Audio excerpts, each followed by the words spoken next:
Desperada na si Divina na hindi malalaman na ang katotohanan tungkol sa tinago-tago niya na sila ang may kinalaman sa pagkidnap nga dito kay Libby at wala talagang kasalanan nitong si Princess at tungkol sa nalalaman nga nitong si Ailani na ang anak nga nitong si Charlene ay walang iba kundi itong si Princess.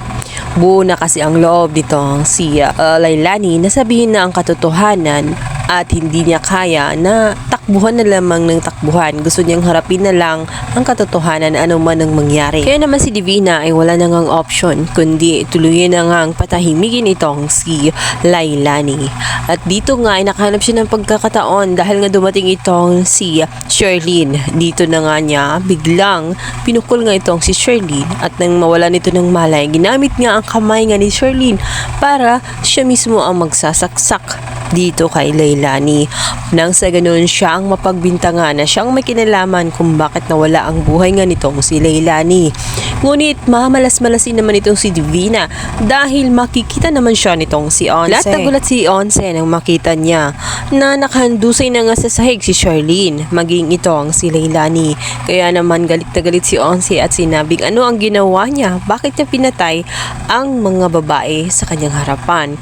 At sinabihan niya agad ito na mamamatay tao sabay takbo dahil baka nga siya naman ang isunod.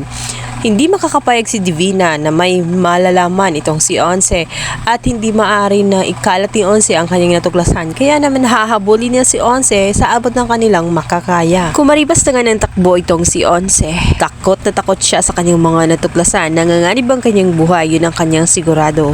Kaya naman gagawin niyang lahat, hindi lamang maabutan itong si Divina.